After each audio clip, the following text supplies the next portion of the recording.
Hi all, ആപ്പിൾബിയുടെ മറ്റൊരു video ക്ലാസ്സിലേക്ക് എല്ലാവർക്കും സ്വാഗതം. സോ ഇന്നത്തെ ഈ ഒരു ക്ലാസ്സിൽ നമ്മൾ ഡിസ്കസ് ചെയ്യാൻ പോകുന്നത് ഇന്ത്യൻ കോൺട്രാക്റ്റ് ആക്ട് 1872 ഡിസംബർ 2024 നമ്മളോട് ഈ ഒരു ടോപ്പിക്കിൽ നിന്ന് ചോദിച്ച ക്വസ്റ്റ്യൻ ആണ്. സോ നമുക്കെല്ലാം അറിയാം, എക്സാം ഉടനെ തന്നെ വരികയാണ്.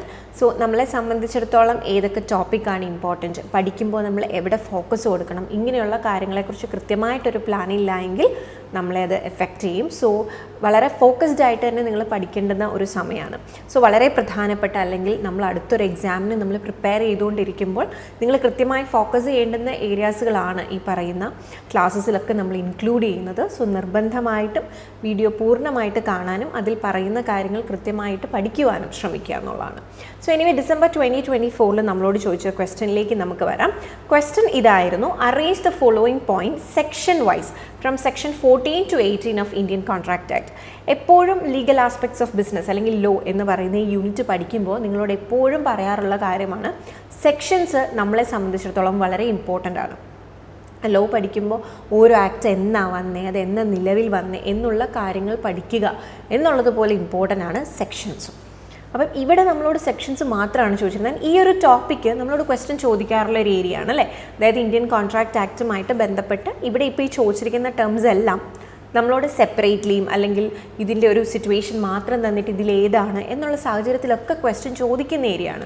അപ്പോൾ ചോദിക്കുന്ന ഏരിയാസിലെ സെക്ഷൻസ് വളരെ കൃത്യമായി പഠിക്കുക എന്നുള്ളത് ഇറ്റ്സ് വെരി ഇമ്പോർട്ടൻറ്റ്. എനിവേ നമുക്കിത് കൃത്യമായിട്ട് അറേഞ്ച് ചെയ്യാനുള്ളൊരു ഓപ്ഷനും ഉണ്ട്. അപ്പം നമുക്കറിയാം ഇപ്പോൾ ക്വസ്റ്റ്യൻ ചോദിക്കുന്ന പാറ്റേണിൽ നേരത്തെയാണെങ്കിൽ നമ്മളോട് ചിലപ്പോൾ ഒരു സെക്ഷൻ ആയിരിക്കും ചോദിക്കുക, അല്ലെങ്കിൽ ഈ ടോപ്പിക്ക് ശരിക്കും ഒരു മാച്ച് ദ ഫോളോയിങ് പോലെ വേണമെങ്കിൽ അവർക്ക് ചോദിക്കാം. നൗ ക്വസ്റ്റ്യൻ പാറ്റേണിൽ നമുക്ക് ചേഞ്ച് വന്നിട്ടുണ്ട്. അപ്പം ഇതിൻ്റെ ഒരു പോസിറ്റീവ് ഓർ നെഗറ്റീവ് സൈഡ് രണ്ടും എന്നുള്ള രീതിയിൽ നമുക്ക് പറയാം.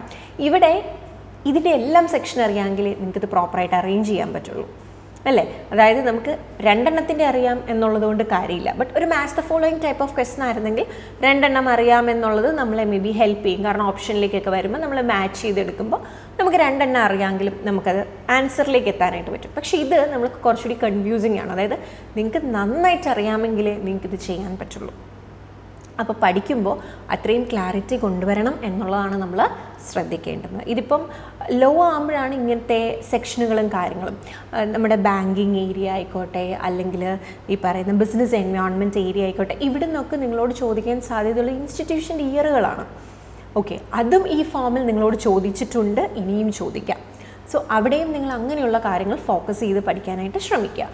എനിവേ ഞാൻ ഈ ക്വസ്റ്റ്യനിലേക്ക് പൂർണ്ണമായിട്ട് കിടക്കുന്നതിന് മുമ്പ് നമുക്ക് എന്തായിരുന്നു ഇന്ത്യൻ കോൺട്രാക്ട് ആക്റ്റിൽ നമ്മൾ ഇവരെക്കുറിച്ചൊക്കെ ഡിസ്കസ് ചെയ്തത് എന്നുള്ളതൊന്ന് പറഞ്ഞു പോകാം. സോ ഇന്ത്യൻ കോൺട്രാക്ട് ആക്ട് നിങ്ങൾക്ക് എല്ലാവർക്കും അറിയാം 1872 അത് പാസ് ചെയ്യുന്നത്. അതിൻ്റെ അത് നിലവിൽ വരുന്നത് എന്നാണ് സെപ്റ്റംബർ 1, 1872. സോ ആക്ച്വലി രണ്ട് ഡേറ്റ്സുകൾ അവിടെയുണ്ട്. എനാക്ട് ചെയ്തത് എപ്പോഴാണെന്നും അതെപ്പോഴാണ് നിലവിൽ വന്നത് എന്നുള്ളതും. ഇനാക്ട് ചെയ്യുന്നത് 25th ഏപ്രിലാണ്, ബട്ട് അത് നിലവിൽ വരുന്നത് September 1. So both dates are important. അപ്പം നമുക്കറിയാം ഇപ്പോൾ ഇന്ത്യൻ കോൺട്രാക്ട് ആക്ട് എന്ന് പറയുന്നത് which is available or which is applicable all over India. പക്ഷേ ആ ഒരു ജമ്മു ആൻഡ് കാശ്മീർ റീഓർഗനൈസേഷൻ ആക്ടിന് മുമ്പ് വരെ നമ്മളൊരു 2019 വരെ നമ്മൾ ഈ ഒരു ഏരിയ പഠിച്ചാൽ നമ്മൾ പറയുക എക്സെപ്റ്റ് ജമ്മു ആൻഡ് കാശ്മീർ എന്നായിരുന്നു. Now we know which is actually included, right? So anyway നമ്മളൊരു കോൺട്രാക്റ്റിൻ്റെ വളരെ വാലിഡ് ആയിട്ടുള്ള കാര്യങ്ങളിലേക്ക് വരുമ്പോൾ അത് ഡിസ്കസ് ചെയ്യുന്ന ഈ സെക്ഷനിലാണ്, സെക്ഷൻ 10.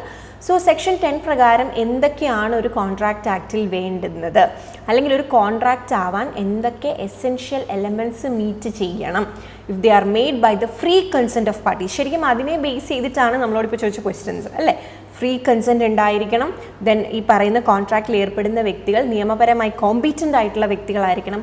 ആൻഡ് അവിടെ കൺസിഡറേഷൻ ഉണ്ടായിരിക്കണം. And that should be lawful, നിയമപരമായിരിക്കണം, ലോഫുൾ ഒബ്ജക്റ്റോട് കൂടിയിട്ടായിരിക്കണം.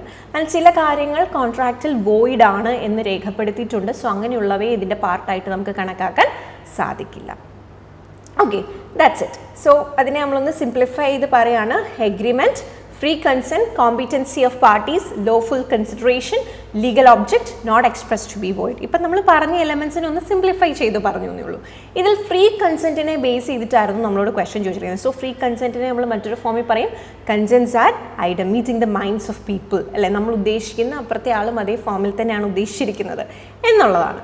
അപ്പോൾ ഈ ഫ്രീ കൺസെൻറ്റ് ഇല്ലാത്ത സാഹചര്യങ്ങളിലാണ് നമ്മളിപ്പോൾ കണ്ട പേരുകളെല്ലാം വരുന്നത്. ഫ്രീ കൺസെൻറ്റ് ഇല്ലാത്ത സാഹചര്യം, അതായത് നമ്മളിപ്പോൾ ഒരാളെ ഫോഴ്സ് ചെയ്യുകയാണ്, നിങ്ങൾ ഈ കോൺട്രാക്റ്റിൽ സൈൻ ചെയ്യൂ. സോ ആ പാർട്ടി അദ്ദേഹത്തിൻ്റെ താല്പര്യാർത്ഥമല്ല, മറ്റൊരാൾ ഫോഴ്സ് ചെയ്യുന്നതിൻ്റെ ബേസിസിലാണ്. സോ അങ്ങനെ ഒരു കോൺട്രാക്റ്റിൽ ഏർപ്പെട്ടാൽ നമ്മളതിനെ ഇറ്റ്സ് എ കോൺട്രാക്ട് ബൈ കൊയേർഷൻ എന്ന് പറയും. നമ്മളവരെ ഫോഴ്സ് ചെയ്താണ്. ഇനി നിങ്ങളൊരാളെ ഇൻഫ്ലുവൻസ് ചെയ്താൽ, നിങ്ങൾക്ക് അവരെ ഇൻഫ്ലുവൻസ് ചെയ്യാനായിട്ടുള്ള ഒരു പവറുണ്ട്. സോ ആ ഒരു റിലേഷൻഷിപ്പിനെ ബേസ് ചെയ്തിട്ട് നിങ്ങൾ അവരെ ഇൻഫ്ലുവൻസ് ചെയ്തൊരു കോൺട്രാക്റ്റിൽ ഏർപ്പെടുത്തുകയാണെങ്കിൽ അതിനെയാണ് നമ്മൾ അൺഡ്യൂ ഇൻഫ്ലുവൻസ് എന്ന് പറയുന്നത്. Okay, and then if there is a fraud, നമ്മളൊരാളെ വഞ്ചിച്ച്, നമ്മളവരെ ചീറ്റ് ചെയ്തിട്ടാണ് നമ്മളൊരു കോൺട്രാക്റ്റിൽ പറഞ്ഞ് പറ്റിച്ച് അങ്ങനെയൊക്കെയാണ് നമ്മൾ ചെയ്യുന്നതെങ്കിൽ that is fraud. And misrepresentation എന്ന് പറയുമ്പോൾ എന്താണ്, നമ്മൾ തെറ്റിദ്ധരിപ്പിക്കുകയാണ്, ഇൻറ്റൻഷണലി ചീറ്റിംഗ് അല്ല. അങ്ങനെയാണെങ്കിൽ that's a fraud. If some misrepresentation, തെറ്റിദ്ധാരണകൾ ഉണ്ടായെങ്കിൽ, അതായത് അങ്ങോട്ടും ഇങ്ങോട്ടും പറഞ്ഞപ്പം അവർ ഓരോരുത്തരും ചിന്തിച്ചതിലുള്ള മിസ്റ്റേക്ക്, അങ്ങനെയും വരാമല്ലോ. So that is misrepresentation. ഇനി മിസ്റ്റേക്ക് സംഭവിക്കാം, അത് ലോ ത്രൂ ആകാം, ഫാക്ട് ത്രൂ ആയിരിക്കാം. അങ്ങനെ രണ്ട് സിറ്റുവേഷൻസ് ഉണ്ട്.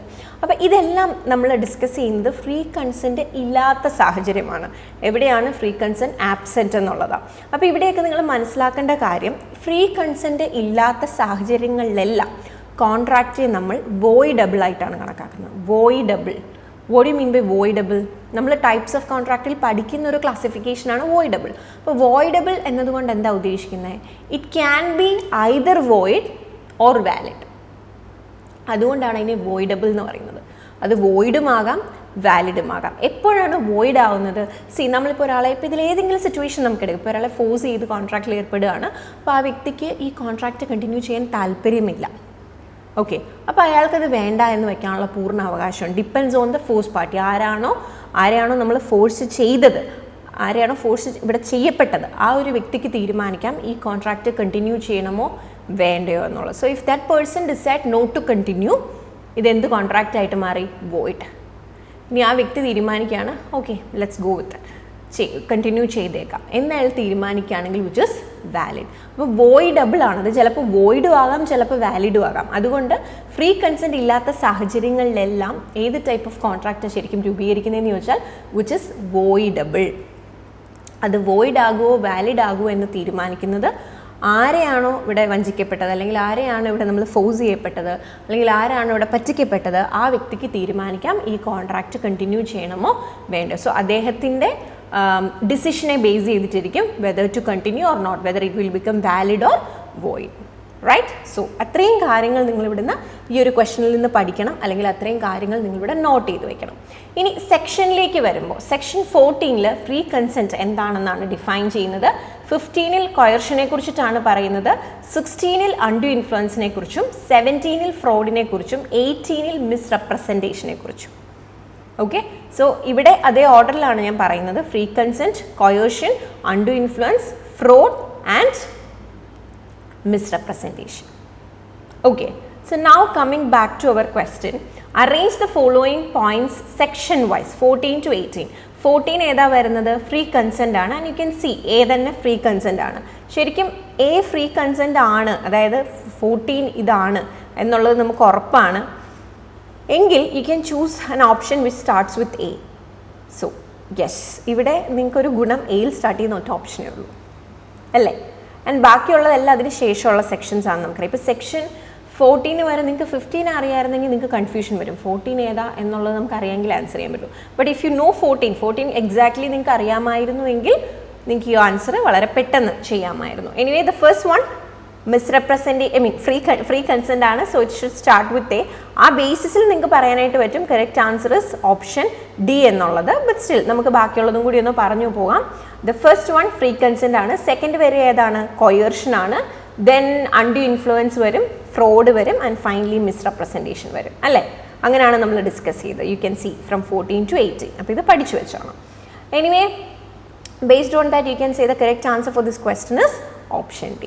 അപ്പോൾ ക്വസ്റ്റ്യൻസ് വരുന്ന രീതി മനസ്സിലാക്കി നമ്മൾ പഠിക്കുക എന്നുള്ളതാണ്. കുറേ കാര്യങ്ങൾ വാരി വലിച്ച് പഠിക്കാതെ വളരെ ഫോക്കസ്ഡ് ആയിട്ട് ഇവിടെ നിന്ന് ഏത് തരത്തിൽ ക്വസ്റ്റ്യൻ ചോദിക്കാം അതാണ് നമ്മൾ പഠിക്കേണ്ടത്. അതിനാണ് നമുക്ക് ആക്ച്വലി പ്രീവിയസ് ഇയർ ക്വസ്റ്റ്യൻ നമ്മളെ ഹെൽപ്പ് ചെയ്യുന്നത്. അപ്പോൾ ആ ഒരു ബേസോട് കൂടിയിട്ട് വേണം നമ്മൾ പഠിക്കാൻ. മാറ്റത്തിനനുസരിച്ച് പഠിക്കണം അല്ലേ? ഞാൻ ഇങ്ങനെ തന്നെ പഠിച്ചുകൊണ്ടിരിക്കും എന്നുള്ളതല്ല. ക്വസ്റ്റ്യൻ എങ്ങനെ വരുന്നു, ക്വസ്റ്റ്യൻ എങ്ങനെ ചോദിക്കുന്നു, അതിനെ മനസ്സിലാക്കി പഠിക്കുക. അങ്ങനെ ആകുമ്പോഴാണ് നമുക്കൊരു കോമ്പറ്റേറ്റീവ് എക്സാമിനൊക്കെ വളരെ നല്ല രീതിയിൽ സ്കോർ ചെയ്യാനായിട്ട് സാധിക്കുക. എനിവേ നിങ്ങൾ ഈ ഒരു ഏരിയ കൃത്യമായിട്ട് പഠിക്കണം. ഇതുപോലെ സെക്ഷനുകൾ പ്രധാനമായും വരുന്ന ഏരിയാസുകൾ നമ്മൾ പലപ്പോഴായിട്ട് പല ക്ലാസ്സുകളിൽ ഡിസ്കസ് ചെയ്തിട്ടുണ്ട്. സോ അങ്ങനത്തെ സെക്ഷൻസുകൾ മനസ്സിലാക്കി പഠിക്കുക. So I hope this video will help you for your preparation. Thank you and happy learning.